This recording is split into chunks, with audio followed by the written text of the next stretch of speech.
Indie Game Mixed Bag, the Cute Edition. I have a bunch of indie games that I could not do a whole episode on, either because of spoilers or they're just a small game. But I still want to recommend them, so I thought I'd do a little video about them. Most of these games are pretty cheap on Steam, so if you're looking for a little indie buddy to spend some time with, you gotta check these babies out. And what do all these games have in common? Well, they're all cute! She Remembered Caterpillars. I love puzzle games, but lately I think the good ones are kind of hard to come by. The secret to making a good puzzle game is not just making great puzzles that are fun to play, but also finding the right tone that makes the puzzles feel like they're part of the story. So, the most obvious example of this is Portal, which is a game about testing a device that allows you to solve puzzles, right? It's perfect. She Remembered Caterpillars is about fungi living in these little worlds, and while there are bigger themes and story at play, the entire game feels like you've parted blades of grass to help these little creatures cross over caterpillars. The puzzles are smart, and the difficulty curve, I'd say, is pretty smooth. You have to move one little dude over to a platform so you can fly to the next stage. If it's red, it can only go for red caterpillars. And if the caterpillars are blue, then you can take your little red guy and put him with the blue guy, and then you turn purple, and then you can go over the caterpillar. Each stage gets more complicated, and there's other obstacles in place, like these jerk bugs! But they all work towards a pretty complicated maze system at the end. You will get stuck on at least one level, but the Steam community has you covered. They've got a video on every single stage, so if you can't get through a stage or you're just stuck, these will help you through. And honestly, I don't think cheating is wrong if you've racked your brain as hard as you can against a puzzle and you just need a hint. For me, I'd watch part of the video and go, oh, okay, and then I'd solve the rest myself. I'm sure folks who love these kind of games will do the same. Slime Rancher. Slime Rancher is the go-to drunk mumblo gaming video game. Slime Rancher takes farming simulators and a first-person shooter and turns this into a wild time. There have been times when I've played this game so drunk that when I have played it like a week later sober, I did not know that I did stuff like, oh, I guess I have the puddle now, I have the water puddle now, and for some reason I've got way too many cat blobs, and sure, why not?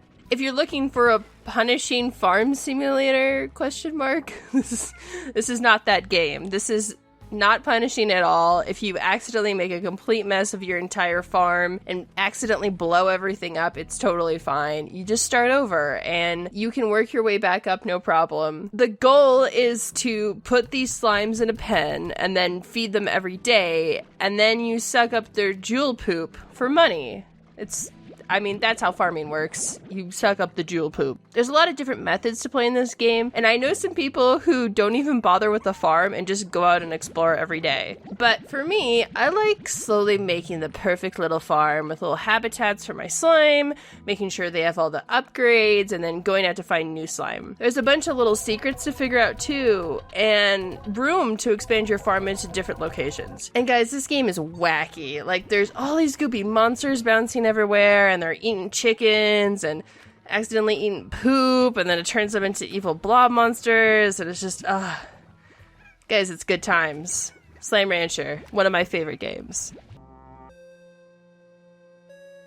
Spookiest Jump Scare Mansion.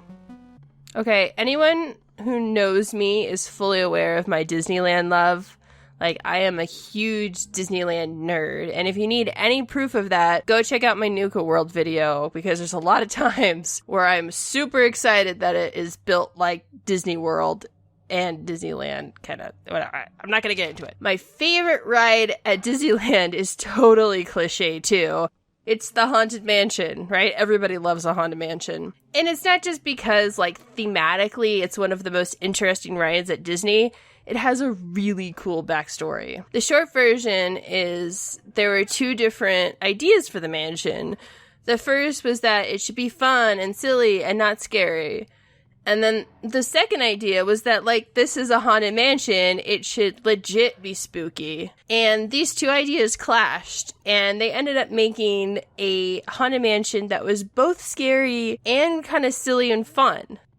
Okay, so if anyone has seen my video on this, you'll know what I'm talking about. Spooky's Jump Scare Mansion will start with cute stuff and nothing, rooms full of nothing, and it makes you feel cocky and like, oh, I can take this. Is this whole game just this? Who cares? It makes you feel kind of comfortable, like it's only going to be a cardboard cutout that scares you. Like that's all this game is going to be, and you can totally breathe easy. But you cannot. Actual monsters show up, and the deeper you go in the game, the more freaky and weird it gets. Like, this game does get scary, like, yeesh, like, what? But it never loses that cute factor, and that gives you enough breathing room that a lot of scary games just refuse to do. There's way too many games out there that take themselves, like, too seriously, and this one walks that line between horror and silliness that just works perfectly. And finally, One Shot. I love this game, but I can't talk about it much without ruining why it's so cool.